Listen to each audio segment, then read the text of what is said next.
तत् तिलक तिहु लोक में, राम नाम निज सार। जन कबीर मस्तक दिया, शोभाधिक अपार। जन कबीर मस्तक दिया, शोभाधिक अपार। तत् तिलक तिहु लोक में, राम नाम निज सार।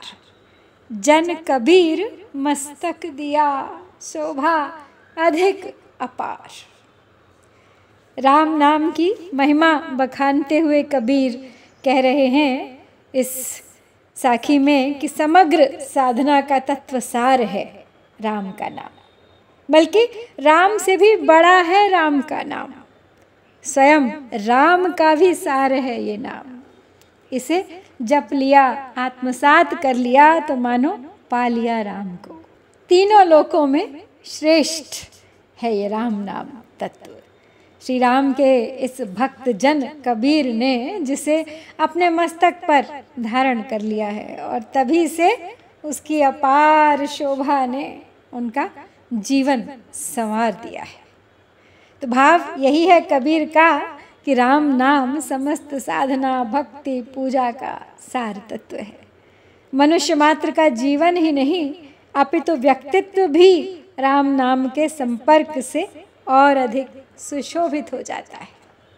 राम नाम की दो विशेषताओं का यहाँ पे उल्लेख मिलता है इस साखी में कबीरदास जी द्वारा। तो पहला कि तत्व तो कई हैं इस सृष्टि में, पंच तत्व हैं, अग्नि जल पृथ्वी वायु और आकाश, लेकिन इन सब का सार है वो ईश्वर, वो परमात्मा, वो परम शक्ति जिसे कबीर राम कहते हैं। और दूसरा कि इसको मस्तक पर धारण करने से प्रभु भक्ति को, राम नाम को अपने जीवन में सर्वोपरि रखने से, अर्थात अपने सिर माथे लगाकर रखने से, उसे सदा धारण किए रहने से ही व्यक्ति की व्यक्तित्व की वास्तविक शोभा होती है। कोई भी अन्य चोला बाना आभूषण वस्त्र इतनी शोभा नहीं बढ़ा सकता जितना कि मस्तक पर सजा राम नाम का तिलक। कबीर के राम बड़े अनूठे हैं। जरूरी नहीं कि कबीर के राम वही अयोध्या के राजा दशरथ के पुत्र राम हो। कबीर के राम तो एक सुंदर भाव है, उस अनंत ईश्वर को प्रेम से दिया हुआ एक नाम है। और इस भाव को समझाने के लिए फिर एक बार कबीर ने बड़े ही सुंदर शब्दों का प्रयोग किया है। तो देख लेते हैं शब्दावली इस दोहे की। सबसे पहले है तत्। तत् यानी तत्व, तत्व हुआ तत्सम और उसका तद्भव रूप है तत्। फिर है तिहु, तिहु लोक, तीनों लोकों में।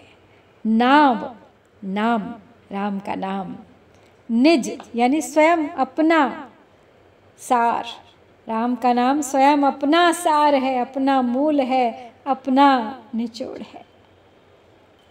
जन, जन कबीर मस्तक दिया, यानी जिसे कबीर ने अपने मस्तक पर धारण किया। लेकिन यहाँ पे जन को हम एक भक्तजन के अर्थ में भी ले सकते हैं। राम के एक भक्तजन कबीर ने उसे अपने मस्तक पर धारण किया।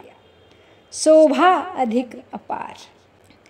शोभा, शोभा शब्द का विकृत रूप है।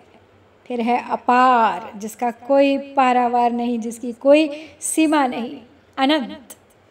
और इसके अतिरिक्त अलंकार योजना अगर इस साखी की देखें तो तत् तिलक तिहु लोक में त 3 बार आया है। त वर्ण की आवृत्ति है यहाँ पर।